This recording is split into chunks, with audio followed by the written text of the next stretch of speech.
तो आउ किसी कार्बन पी वाई को डिस्कस करवा एठी 59 नंबर कौन पचार what is homologous series. Homologous series आम क्या कहवा homologous series of carbon compounds में क्या कहवा तार किसी एग्जांपल्स दबा और तीनोटी कैरेक्टरिस्टिक्स बतेबा। तो होमोलोगस सीरीज क्या कहवा आम पाखे जो गुड़िक कंपाउंड अच्छी आम पाखे जहाँ भी कंपाउंड अच्छी जदि मध्य CH2 डिफरेन्स आसी जाऊँगी तो से कंपाउंड गुड़िक होमोलोगस सीरीज पार्ट बोली आम कहीपर। आइदर CH2 डिफरेन्स आसो मास वाइज देखिले कार्बन मास 12U H मास 1U तो केते 14U। आइदर CH2 डिफरेन्स आसो ना तो 14U डिफरेन्स आसो तेबे ताको आम कहवा होमोलोगस सीरीज। ओके तो होमोलोगस सीरीज जानले तो तापर से पचार तार किसी एग्जांपल दवा। एग्जांपल आम जहाँ चाहिए नहीं पार तो CH4 हो CH2 ऐड करदे C2H6 तापर हो C3H8 तो CH2 डिफरेन्स आसीज आगू आगू एमती तो एगुड़ी कहवा आम होमोलोगस सीरीज कंपाउंड ये तो होगला। तापर सब पचार 3 कैरेक्टरिस्टिक्स तो कौन हो पार तो फास्ट आम रहा CH2 डिफरेन्स आसीज तो सेकेंड आम कहीपर केमिकल प्रॉपर्टीज विषय तो जो भी फंक्शनल ग्रुप थी सी तो खाली ओनली CH2 डिफरेन्स आसूची तो से कौन से प्रकार केमिकल प्रॉपर्टीज चेंज हम ना। केमिकल प्रॉपर्टीज कौन हम सेम रहिबो चेंज किसी हेनी जहाँ रहा सेम।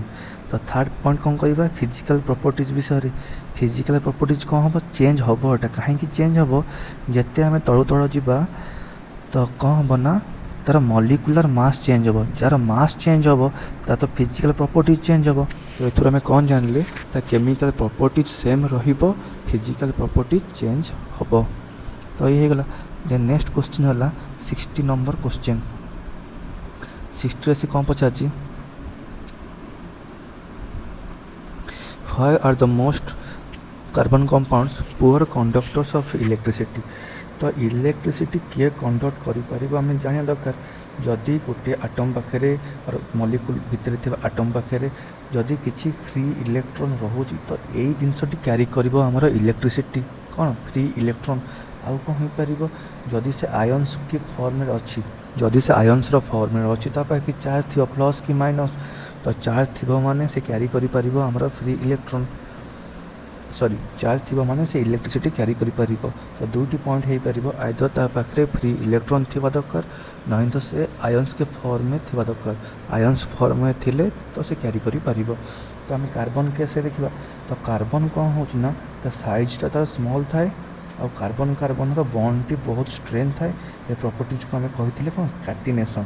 तो कैटिनेशन प्रॉपर्टी पर आम यह जानले कि कार्बन केतोटी बॉन्ड करता है 4टी बॉन्ड करता है कि बॉन्ड होता है यहाँ कोभालेंट बॉन्ड। कार्बन 4टी बॉन्ड करने पर पाखे कौन भी फ्री इलेक्ट्रॉन न थाए जहाँ पाखे फ्री इलेक्ट्रॉन ना तो से इलेक्ट्रिसिटी की क्यारी कर हेल्प कर ना। तो फर्स्ट क्वेश्चन हो गला। तो सेकेंड से पचार write the name and structure of saturated compound in which carbon atoms are arranged in a ring रे थी गोटे सैचुरेटेड कंपाउंड विषय कही। तो एमती कर गोटे कार्बन के कार्बन 5टा रहा ये तो ना कौन हो पार फास्ट 5टा कार्बन मतलब पेंट सब सिंगल बॉन्ड मतलब पेंटेन साइक्लिक तो साइक्लो तो ना कौन हो साइक्लो पेंटेन ना हो गला। तो केतोटी बॉन्ड अच्छी तो ये कार्बन 2टा बॉन्ड आउ 2टा कौन हो एच ये आउ 2टा एच ये आउ 2टा एच ये आउ 2टा एच ये आउ 2टा एच तो केतोटी बॉन्ड है 10 5 15 तो 15टी सिंगल बॉन्ड है तो 15टी कौन रहा आम सिंगल बॉन्ड अच्छी। देन 61 लिखा तो 61 से कौन पचार ना an aldehyde as well as ketone can be represented by the same molecular formula C3H6O। से कहूँ कि आम पर aldehyde था कि कीटोन था दी जन आमर सेम फॉर्मूला रे एक्सप्रेस करा जाय थाए। तो सेटा आम देखा केमी कौन तो कार्बन 3टी अच्छी तो 3टा कार्बन लिखिले जदि आम पर aldehyde को आम रिप्रेजेंट करवा तो लास्ट को रही COH then carbon bond satisfy करदे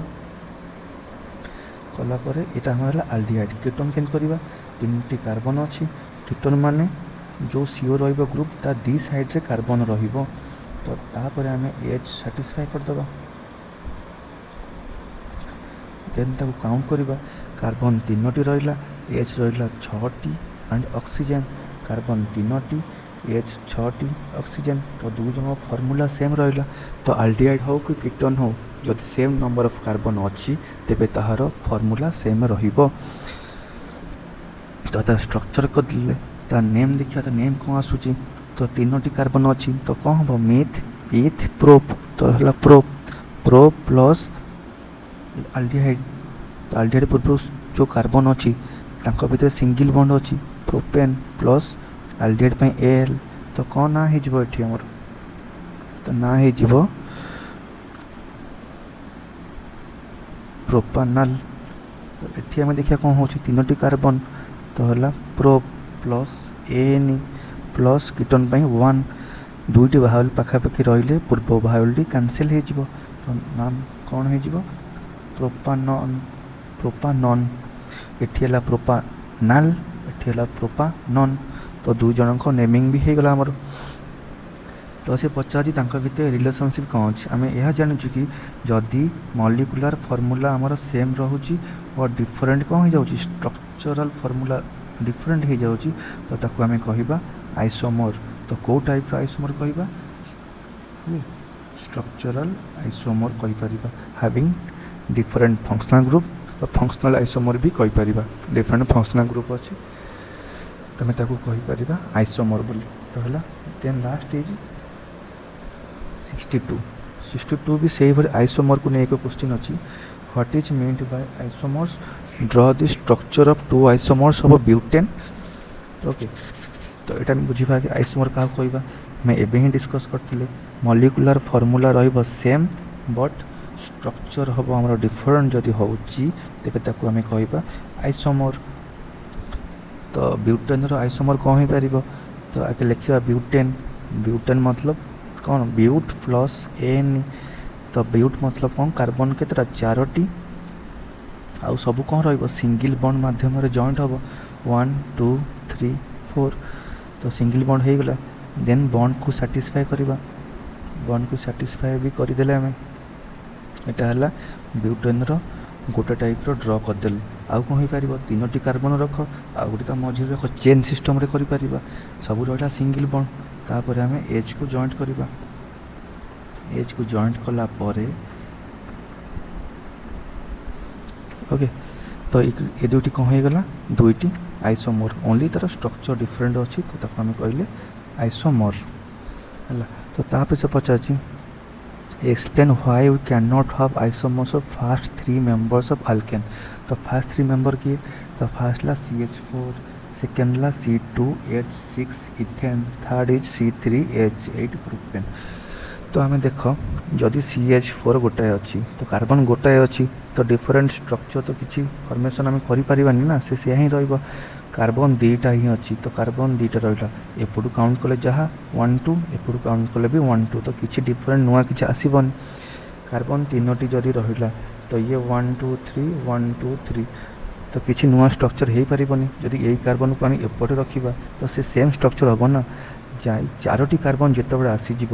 गोटाए कार्बन को ब्रांच पोजिशन को नेले से जाए नुआ टाइप स्ट्रक्चर डेभलप हम तापर जाए आइसोमर कनसेप्ट राइज कर ओके तो कार्बन 1 कार्बन 2 कार्बन 3 जाके आमर आइसोमर कनसेप्ट आसब ना कार्बन 4 जिते ब्रांच फॉर्म डेभलप हो आमर आइसोमर फॉर्म को आसीज ओके तो थैंक यू।